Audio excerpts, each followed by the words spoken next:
Okay. And we'll clap in 3, 2, 1. Okay. Hi, everybody. Welcome back to Japanese Lunchtime Rush. This is episode Heyo. 3. I actually forgot to write down the episode title, but I'm almost 100% sure the episode title is It's Better If I Can't Win. Yeah, that's right. Yeah. That should be right. So, last time, I guess I should start this off by saying this is episode 3. We're watching Kuroko no Basket. If you didn't know, for whatever reason, and are jumping in on episode 3. We're doing a weekly watch along, where G and I watch the episode and talk it through, compare the game in the show to basketball in real life, and just talk about all the crazy stuff that goes on. So if you want to watch along with us, kind of have a weekly it's a homework assignment, but it's fun. So if you want to watch, it's on Crunchyroll, Verve. So go watch it there. It's free on Crunchyroll if you want to watch it. So highly recommend. And we actually start this episode with a better flashback than what we got in the last episode. So it was much more concise. It was a lot quicker. Was a lot better paced. So I have a feeling that we're going to get a lot. It's going to be a very hit or miss on the flashbacks in this series, which is one of the few things I don't remember. Later down, there's basically full episodes that are just flashbacks. Okay, yeah, I know that, but I'm talking like at the beginning of the episodes where it's like the first 30 seconds where it's like recapping the major conversations. Like this time we got Kise showing up, him talking to Kuroko, the dunk that he pulled on Kagami, and then him asking Kuroko to come to join him. I don't think it gets any better than this. Oh. I don't think it's any better than this. In that case, I'm going to be disappointed. Yeah, I usually skip it. Yeah, but we can't do that because it's our job. Yeah. It's our job. It's our duty, G. It is our duty. But for anyone watching along, they don't have to watch don't watch just watch the intro and then skip like 30 seconds. Mm-hmm. So anyways, we got the better flashback, and then it immediately jumps to the Seiren team walking up to Keijo, which the first note I have here is Keijo looks so much better than Seiren. It is such a nicer school. It is a very rich school. It is, and that also makes sense because it was noted in the only thing we really know about Keijo is that they're a national power when it comes to sports, not just basketball. So it would make sense that such an institute would be what it looks like in the show. And if memory serves, Keijo is the only other. It's Keijo, and then I can't remember what Midorima's school is. And we haven't been introduced. Yeah, Shinjuku, whatever. That school. I'm pretty sure those three are the only one. Those two are the only ones in Seiren's region. Of competition, because once we get into later on, we start branching out into further and further territories of Japan. So this is probably the biggest and most, because this is the only other school we're going to really see. So, because a lot of these games don't take place at other schools. This is a practice match, so obviously they travel to the other team's gym. But essentially, it jumps to them walking up. They're talking about wow, this school's big. The Kaijo's a national power, whatever. And then Kagami looks dead on his feet. It emphasizes that by showing he's got really dilated pupils and his eyes are bloodshot. And that's all because Kagami can't sleep when he gets excited, which is anytime basketball is involved. Serious. Mm-hmm. So it shows he's got a serious hard-on for tough basketball. Oh, we're going to find that out even more in a little bit. So essentially what happens is it shows him, he's like, man, I didn't get enough sleep. And it shows him laying down in bed and going, man, I can't wait to face Kise, blah, blah, blah, something, something, something. And then it's him smiling at the camera. And then as he's smiling and laughing, the sun comes up. So it was a really nice little demonstration of what actually happened. And speaking of Kise, then Kise shows up and completely ignores Kuroko or Kagami and runs straight to Kuroko. talks to Kuroko a little bit, just like catching up because they're friends and all that. And then, Kise okay, thinks yeah, they're friends. Kise thinks they're friends. So that's one of the main points I want to make in this episode is Kise in this, and it changes vastly in the next episode. Like, the next episode is where we see why Kuroko really wants to beat the Generation of Miracles. Like, it gets to that point next episode, but in this entire episode, Kise isn't portrayed as what Kuroko has been talking about the Generation of Miracles as. Like, he's just he's a little cocky, but that's mostly because of what his coach pulls, and we'll get to that here in a second. Like, he's not really acting it himself. He knows he's good, so he's like that level of cocky, but that's acceptable. And then he's only the next level of cocky because of the coach. So, but he seems likable. Yeah. He and Kuroko have nice like chemistry when they're talking to each other. And Kuroko, it's clear that Kuroko, they're friends, but like Kuroko, it's the ongoing joke of Kuroko doesn't think they're friends is just funny. So yeah, like and you're gonna know, like, this isn't a spoiler or anything, but Kise is definitely the most likable right off the bat. The next one you meet is cocky and weird, and then the next one is like even more cocky in a way. Yeah, they like keep we'll get to the third one or the fourth one. It's not that bad because he's not cocky, and then we get to number 5 and it jumps like 7 levels. Yeah, the weirdest thing is I think number 4 should be pretty damn. Anyways, we're gonna stop talking in hypotheticals. We'll get there when we get there.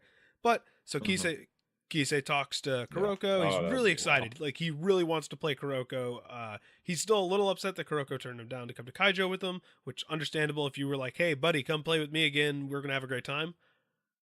Which also opens up the opportunity to think of what if Kuroko did go with Kise. That's an interesting what if. Because, like, straight off the bat, like, and we'll get to that again here in a minute, Keijo is a much better team than Seiren at the start of this series. Like, all of their players are significantly better. And you only know, I think you don't learn the center's name and you don't learn the power forward's name, but you have Kise, Kasamatsu, and Sariyama. You essentially have the three names that you know at this point. I think you learn the other 2 later. So this is one of the only teams you learn the full like team names of. But they're a really strong team. But anyways, so Kise really wants to play Kuroko, and he's like, hey, I came out to show you guys where the gym is. He's acting all nice. He's really excited. So he brings them to the gym. They walk into the gym, and there's a giant net separating this big gym. And there's one side is people practicing on the not full size regulation court. And then the other side is where the coach and the main team is setting up to play the game. So right off the bat, you can kind of tell that they're not taking this serious. Like, Keijo's not taking this seriously at all. Yeah. One of the things that always kind of threw me off is they don't care enough to put in Kise or give them the full court. Care enough to put their starters in. No, okay, so that is actually a common thing. So they don't care enough to put Kise in because obviously Kise is like their star player. Yeah. Like what he wants to do. This is a practice match, so not only is he getting he wants to get an accurate feel for what Seiren can do. Okay. So he doesn't want to put in his third string, and now that could change later where he goes, okay, we're in a comfortable enough position to where we're either losing or winning. Let's put the third string in and see what they can do against the other team. But in this case, it's more of, okay, Kise is just like overkill. Like, Kise is our best player. We know we have what we have with him. Let's see what the other 5 regular players can do against a team that was good enough to get to like third round or whatever they got to of the inner high or whatever. I got you. So it's a pretty common thing where it's like, okay, star player of the team, no, we're not going to play you.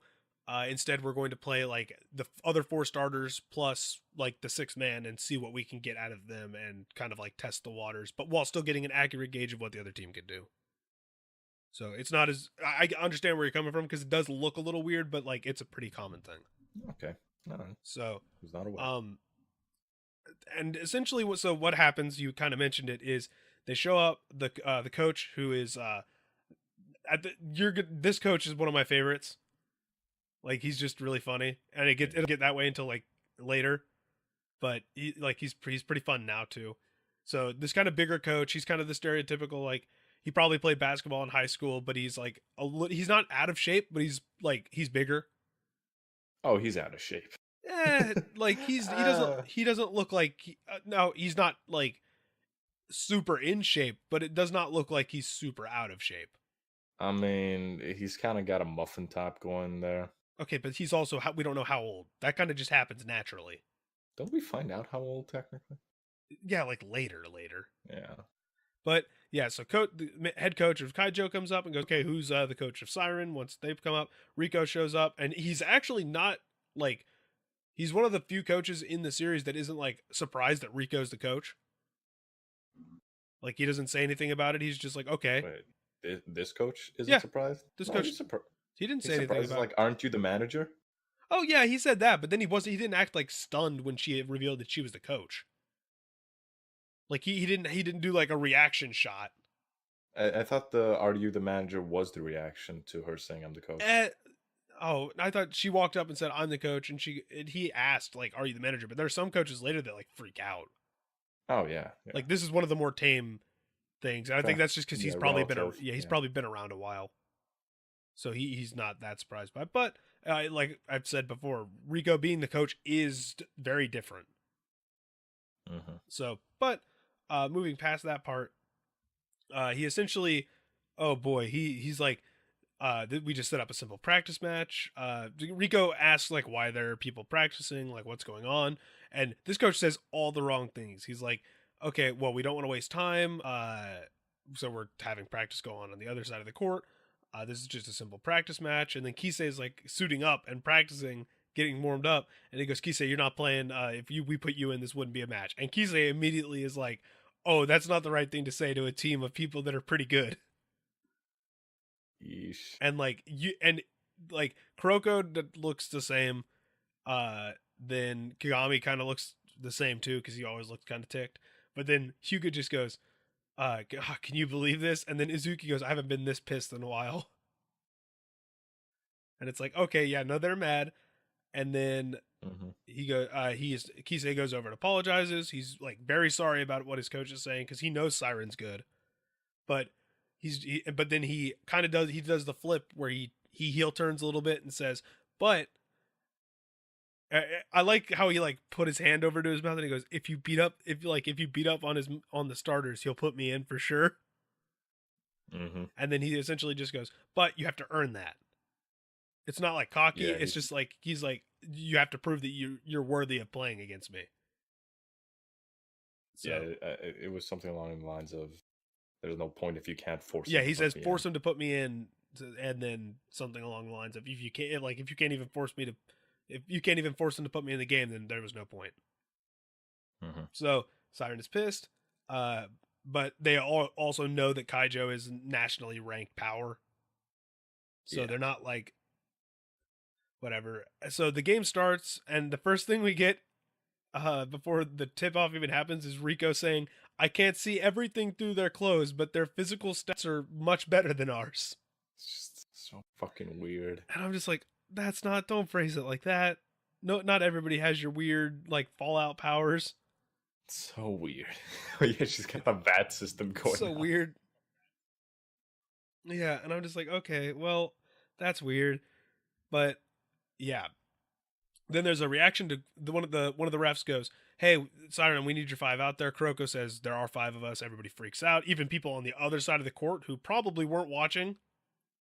That's a little weird. Yeah, no, you gotta freak out just even if you have no idea what's going on. So that they freaked them out. And then it immediately goes into Keijo winning the tip.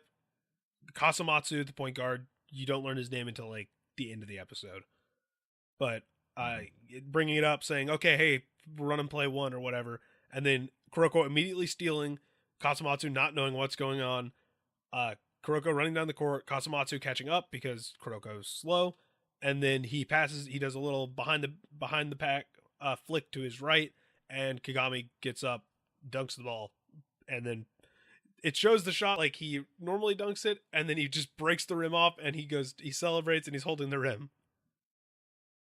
and everybody's freaking out. And my favorite line out of that is Kasumatsu says, "That's still not normal," to something that Hyuga said, and then Kagami just holds the thing up to his face and goes, "This thing is bigger than I thought it would be," which is a common thing. There Yes. are a bunch of coaches who will literally, when they like reset the goal or whatever, they'll pull it down and take it off and show like players how big the rim actually is, because a lot of people don't know how big it is. Oh, it is Yeah, like huge. it is. It's at least it's two basketballs wide, essentially. Yeah, like you could easily get your full torso in there, no problem. Yeah, it's not a small thing. A lot of people think it is, but it's not. So that happens. Uh, the next scene is so great. Like the coach for Kaijo is already angry, and then Kuroko and Kagami walk up to him while Kagami is still holding the rim, and goes, and Kuroko's the one who talks and goes, "I'm sorry that we broke your rim, but since we can't play like this, can we?" He goes, "Can we use the full court?" And the coach is mad. Like he is not happy. So they raise the curtains. All the freshmen that were probably practicing on the other end of the court. Mhm. It shows them sweeping the floor, getting the rims lowered, and then they retake the floor for uh, essentially what would be round two. Yeah, and I believe Rico's really giddy about the Oh, whole Rico is so situation. happy. Rico's like smirking off the corner while Kuroko's. Yeah. It's just so funny that Kuroko is the one who's like. There's an ongoing joke in the Kuroko community and the show in general where when Kuroko gets mad, he never shows it, but people who know him know he's mad. So like I think there's a scene way later where Kuroko gets angry about something and Kise's with him, and then Kise's like, "Oh no, he's angry," and he's scared because he doesn't like angry Kuroko. So because angry Kuroko is just, you don't know what's gonna happen. But Yeah. yeah, so the game starts again. There's passing, there's all this stuff. I think Kise starts complimenting Kuroko at some point before the game actually starts.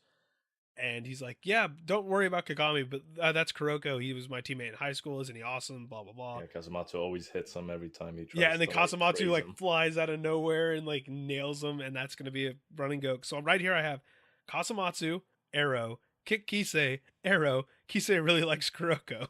Yeah, okay, so there's a bunch to that. Kazumatsu, when Kisei's put in, tells him return the favor, and he wants him to break the rim himself. He wants Oh yeah, Kisei to break yeah. the rim, which he fails to, even though he puts more force into it. Yeah, even Kagami's like, he dunked that harder than I did. But again, that's a metal goal. Yeah.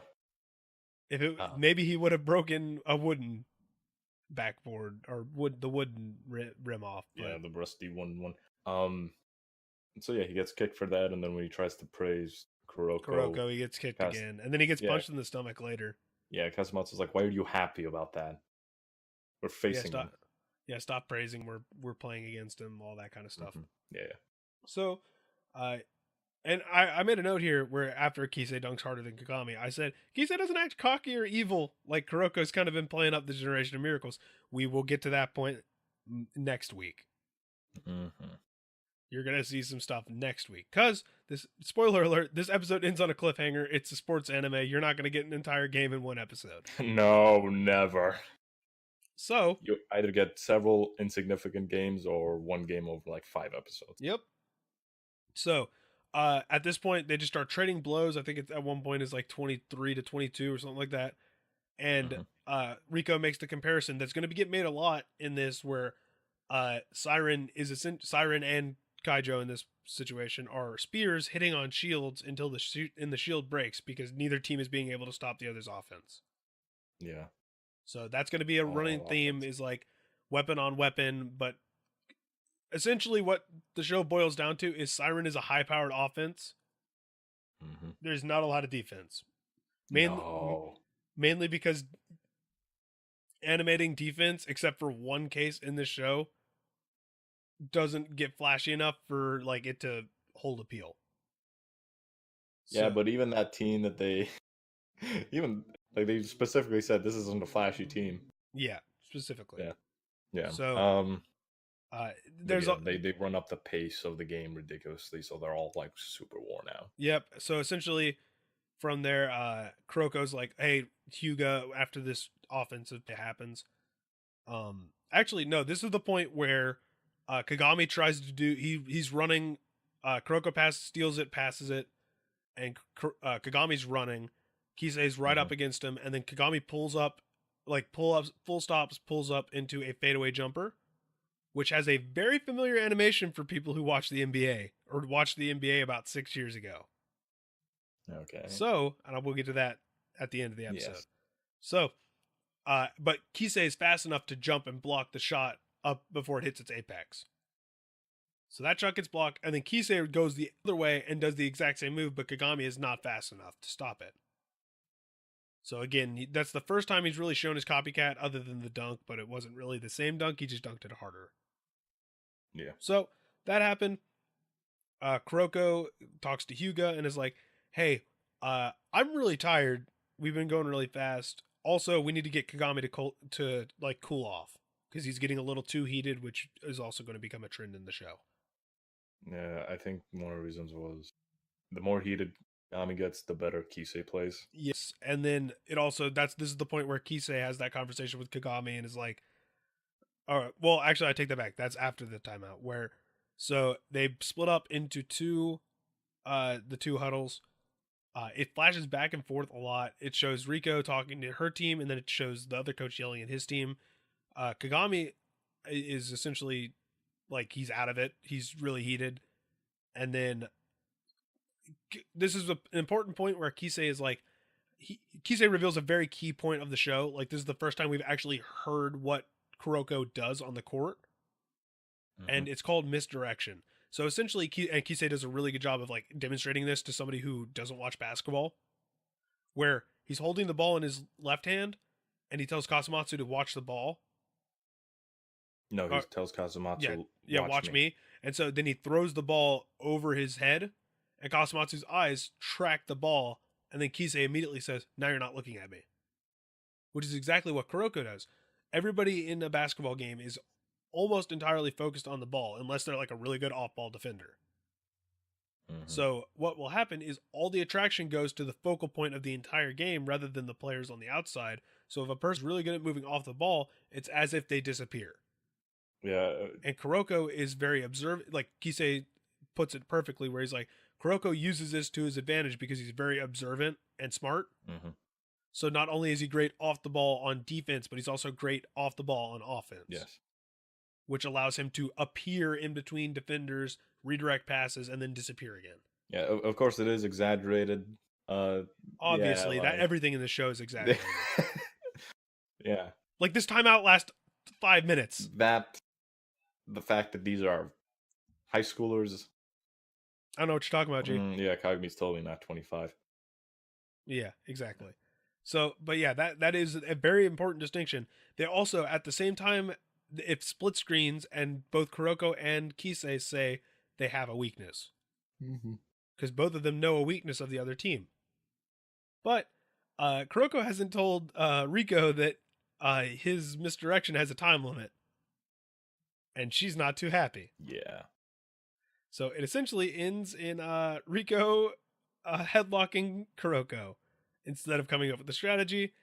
And she's angry about it because they call the timeout off and she freaks out. Yes, all I gotta do is hit Kuroko. Yes. And then we also get a scene here where this is the first time Kagami goes, he does the thing where he's like really hyped up about something and then he calms down his pleas. He does that often as we go on the show, but he wants to show that he's paying attention, but he really wants to guard Kise. Like he still wants to go one-on-one versus Kise. Nobody thinks that's a good idea, even Kuroko. Kuroko's like, that's not going to work. Yeah. But it eventually ends up working to the point where Riko goes, okay, you're going to stay on Kise, but we're also switching from man to zone. So they switch from man defense to a zone defense, for which those of you who don't watch basketball, and it's not very obvious that they do it in this, except for like one play. You're going to see it more in the next episode because this is really close to the end of the episode, where a man defense is where one person guards one person, and if you get caught by like a pick and roll or something, you switch to the next person. So it's very easy to like make mismatches and stuff. Yeah. A zone is where typically the most common one is a 2-3, so there will be the two guards up at the top of the key, and then there'll be three people in various positions across the middle. So look, and that's also like a 3-2, just flip that. Yeah.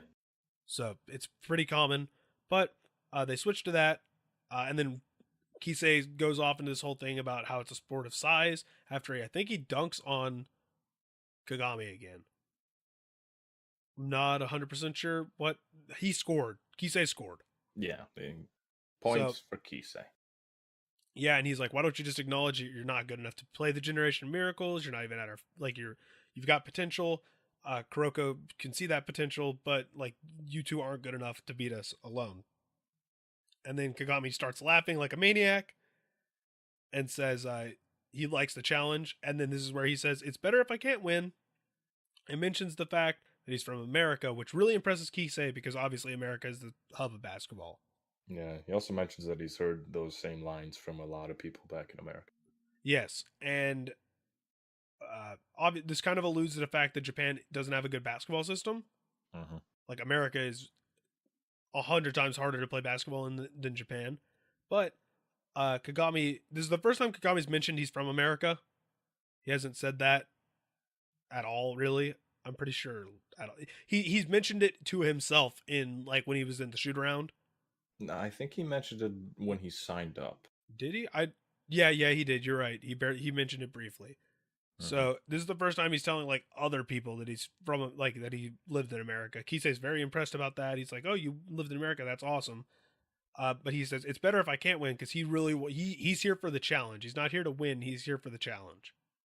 Mm-hmm. So if he wins, then great. But he wants to play tough opponents, and he wants to feel the passion of basketball.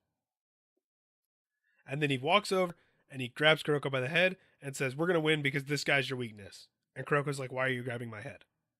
Please let go. Yeah, please let go. So it ends on the fact that Kuroko is apparently Kise's weakness, which, if you've watched the show, you know that Kuroko is basically everybody's weakness. Yeah. Like, I think he does technically say why. He says, you can't copy what you can't see. yeah, and it's like, okay, yeah, that makes sense, I guess. But also, like, we just had the discussion about how his misdirection's not going to last forever, so... That too. And we're going to get into that in the next episode, but that is the end of this episode. And boy, oh boy, this is one of the... I mean, we're 3 episodes in. Yeah. So it's not like we have a lot to choose from, but this is by far the best episode. So far, yeah. Just because it's got action and it's got character dynamics. We're learning more stuff. Yeah, it starts ramping up from here. I can't wait. Yep. And we don't have any stupid physics in this episode. Well... Okay, look. I'm going to say... No, I'm not talking about the hoop. Okay, let's hear it. The fact that as long as they're talking, they can dribble and walk endlessly on a court. Yeah. In a straight line. I don't know what you're talking about. That happens all the time. I forget that the court is technically a treadmill as long as you want it to be. Yeah, you just have to like wink to the ref. And it'll turn it on. It's the same thing as that old I don't remember what commercial it was. It might have been an ESPN commercial where they're like, is it real or is it fake? Talking about like how high LeBron James can jump, and they're essentially like played it up as one of his teammates would step on the ground and it would lift up part of the board to launch him. Or whatever. I'm like, this is so stupid, and they know they're being dumb about it. Yeah. It's like whatever. It's like that. Yeah. So like you just have to get over it. Like this is an anime, you have to have the exposition somewhere. The shot clock does not matter. Mm-hmm. So, I get you. But in that case, that it's not really that stupid of a physics thing. There's no like actual stupid physics. Yeah. Like stupid physics here. This isn't a stupid physics thing, but it has made me wonder if Rico's the coach. Aren't coach positions in high school technically paid positions? Yes, but also I don't know how Japan's system works. Fair. It's just really weird. Here, yes, like coaches are paid. Yeah. but I do not know in Japan, like, if it's a club thing, do you get credit? I mean, she probably doesn't care because she wants to do this kind of stuff anyways. Well, I mean, I don't think this is the only time I've ever, like, in any anime or in real life, that I've ever heard of a person, a student being a coach for a team. So Yeah, man. Well, I've heard of it before, but it's not like in this case. I don't know the exact answer. Anyway, there is something else you want to talk about regarding NBA players, I think. Well, yeah, this is the last point we're gonna make here. So the fadeaway that Kagami pulls wasn't as obvious because it was kind of like a little lower to the ground, obviously because Kise blocked it, and you don't see the full motion. You kind of just see him stop, and then it zooms in on his like, essentially from he's got his arms in the shooting position, and it's like from his where his arm ends up to his head. It doesn't really show like his body move into the position the whole way. But when Kise does it, you see his entire body move, and that movement is almost identical to a Kobe Bryant fadeaway. Yep. Like it's so just like it's not like picture for picture, but it's so just like him running, and then he'll do that little spin, which he didn't do a spin, but he just pulled back into it. But it's absolutely like Kobe running, turning his back to the defender, and then spinning away, jumping, falling away, fade away. His body was like at the exact same angle. It looked like his hands were in the exact same position. It just looked like one for one. Yeah. There's something to be said about Kise replicating the Kobe Bryant move, considering how Kobe Bryant got most of his fadeaway shots from. Yeah, and it was a very impressive thing that it's like, wow, they're not going to mention any NBA players here for the most. Like, I don't think they mentioned anybody in the actual anime. They mentioned Shaq, but okay, as a yeah, they mentioned like Shaq. comparison. Yeah, as a comparison for how like dominant he was. Yeah, because I know they mentioned Ray Allen once in the manga, but again, like it was just so uncanny. Like as somebody who had to watch a bunch of Kobe, since I'm a Celtics fan. Oh, yeah, watching for the wrong reasons. You watched a lot of Kobe. Watching a lot of Kobe on Paul Pierce, just fadeaways. Yeah, it was it was pretty uncanny, and it was very impressive. So, but this is our shortest episode ever, G. Yeah, it's a good episode though. The action really does make things go quicker, less exposition. Yeah, absolutely. Less explanation, less less dialogue overall. Yeah, it's a really fun like the animation is it's never like you see the full court and the full play, but they do a really good job of showing you what you need to see to enjoy the action. Yeah, and I'm very appreciative of like how fast paced the action is, even when they're doing dialogue. Yeah, like it's done really well. But so this was episode 3. Next week, episode 4. Watch along via Crunchyroll or Verve. It's free on Crunchyroll, so go watch it. Hey, Cale, what would you rate this episode? Oh yeah, I forgot. Did we even rate the last episode? I don't know. Whatever. I don't remember what our scale is. Are we professionals? Yeah, sure. We're supposed to be, but we're not. Our scale is from a nah to hell yeah. I'm gonna give this a hell yeah. Hell yeah. Hell yeah. I'm gonna give it a yeah because I think the next episode's okay. Yeah, the next episode's gonna be like absolute 5 out of 5. But like we'll get to that next week. I'm super excited to finally see. Like I haven't watched a Generation of Miracle guy go all out since like the last time I watched a Kuroko AMV when it was in my like recommended box. Yeah, I haven't watched the show in like a year or two, so this is fun. It's nostalgic. I'm very excited. I'm very excited to see some Generation of Miracles action. Yeah. So, but until next week, I hope you guys enjoyed and do your homework for next week. Bye-bye.